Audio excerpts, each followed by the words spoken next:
O Daniel Jekyll também mandou uma pergunta aqui pra vocês. Ele fala assim, gostaria de saber a opinião de todos sobre o caso de 2013 da família Pesseguini, do casal de PMs. Tia, avó e filho mortos.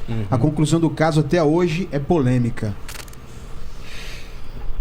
Thelma tava lá. Toma cuidado com o que você vai falar, Thelma. Eu acho que entra um pouco... Vou só dar uma introdução.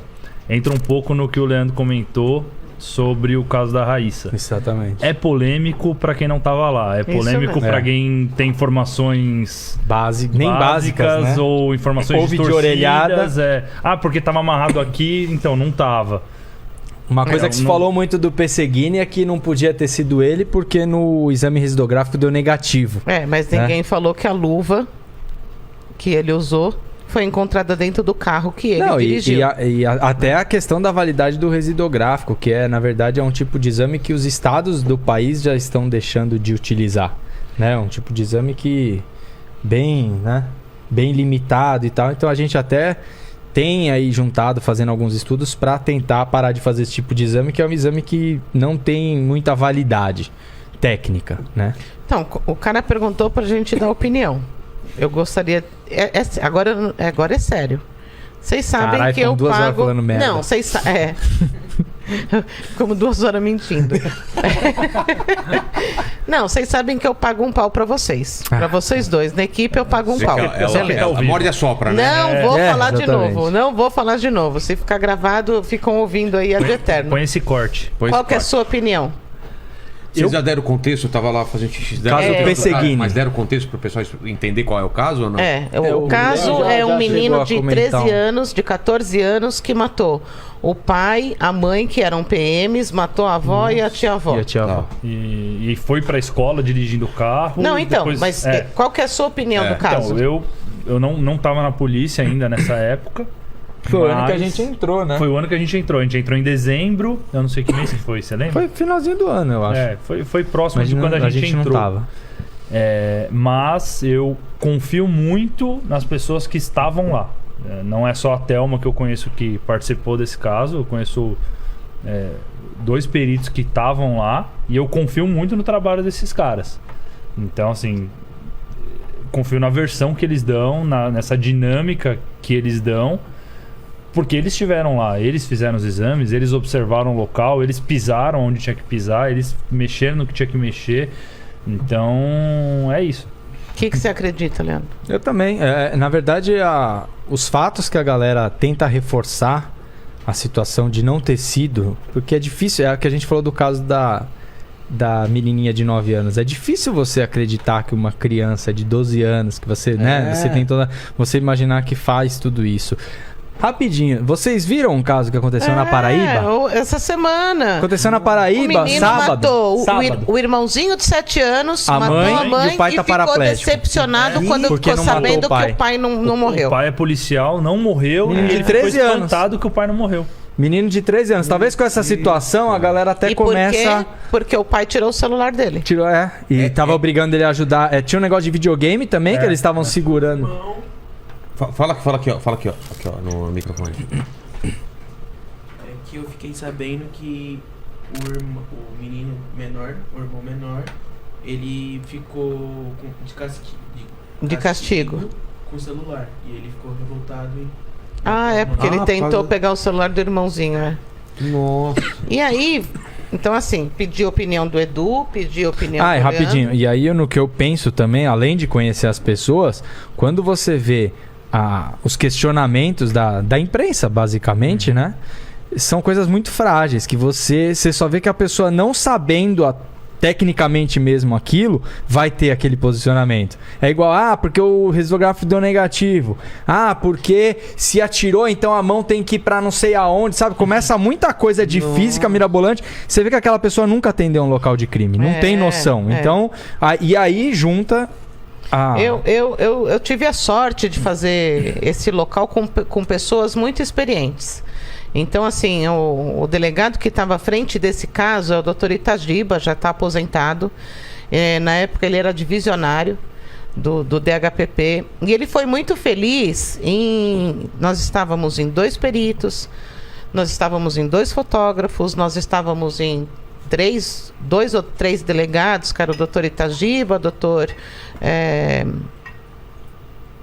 o Zé... Eu ia falar... Como chama? Maurício. Não. Vou lembrar o nome dele. Zé Mário? Não, Zé Mário. Doutor Zé Mário. E aí, ele foi muito feliz em falar assim, olha, 10 minutos, sem contar que era um local, que lembra que eu te falei que a preservação do local é muito importante? Essencial, A gente chegou, tinha uma quantidade absurda de policiais militares no local, tanto dentro da casa como fora da casa. Eu entendo, porque se fosse, e já aconteceu, de ser um colega meu, eu também iria me dirigir. E é uma coisa que a gente paga pau pra PM nesse ponto, né? A união que os caras têm, assim, vão mesmo. E qual foi a notícia? Uma família inteira executada. Caramba, mano, os caras foram. E isso, assim... É totalmente compreensível. Compreensível. E você faria diferente, Thelma? Não faria diferente. Você é hipócrita. Mas é óbvio que eu trabalhando com perícia, aquilo me incomoda, né? Então você tem os dois lados. Mas, pô, legal. O doutor Itagiba colocou todo mundo pra fora, falou, gente, por favor, vocês têm que sair, eu quero aqui dentro só o pessoal do homicídio. Ele falou, eu quero parecer 10 minutos para todo mundo analisar a cena. Todo mundo analisou a cena, ele falou, agora eu quero o parecer de todo mundo. O que você acha? Homicídio seguido de suicídio. E você? E você? Ele foi muito feliz com isso, porque você estava num grupo de 10 pessoas, onde um, ou no máximo 2, falaram, eu acho que não. E o resto tinha um fundamento. Então, assim, mas isso não resolve um caso. Eu estou só dando exemplo. Então, vamos pegar Pega o histórico desse menino. A imprensa falava num menino chamado Marcelinho, de 14 anos, que foi para a escola e como a família inteira executada e ele tinha uma doença. Você já não ficou com dó? Claro. Mas quem falou do Marcelinho, que tinha o quarto todo picado no chumbinho, de tanto que ele dava tiro, de tanto que ele enchia o saco dos vizinhos, de tanto que ele atirava nerf nos gatos, atirava nerf nas vizinhas que passavam em frente. Aonde está esse Marcelinho que a imprensa não divulgou? Né? Então, é o que o Leandro falou, às vezes a imprensa ela dá uma munição tão péssima, você entendeu? E aí você tem exames fundamentais. É ciência. É ciência. Ponto. Passivo. O tempo de morte. A diferença do tempo de morte entre pai, mãe, avó e tia-avó para o menino é superior a 16 horas. Ponto passivo. Acabou. Agora me fala, se essas pessoas morreram no domingo à noite, como é que na segunda de manhã esse menino estava na escola? Então deixa eu ver se eu entendi. Alguém entrou, executou a família e falou, lugar de criança na escola. Você vai para a escola, quando depois você voltar... volta. Você entendeu? Sentido, né? Então assim, é um menininho. É o Marcelinho de 13 anos. Que tem imagem dele indo receber para a avó, que tem imagem dele indo dirigindo para a escola, que tem foto dele atirando em estande de tiro. Ele tinha quase a altura do pai. Ele era uma criança de 13 ou 14 anos. Encorpado. Encorpado, você entendeu? Não foi achado exame residográfico na mão do menino. Ok, mas a imprensa também não divulgou que foi encontrado uma luva dentro do carro?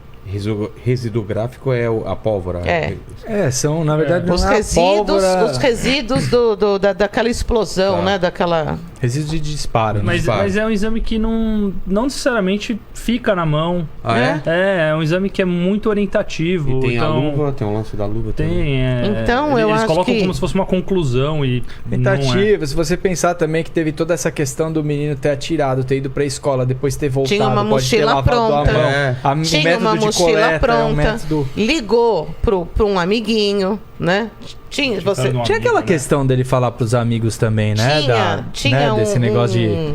um desafio lá entre os amigos. Quem seria capaz de matar a família? Você entendeu? Então, tem uma testemunha protegida nesse caso todo. Então, assim, é o que os meninos estavam falando. Quem estava lá, uma coisa é eu narrar o local. Outra coisa é você bater o olho e falar assim...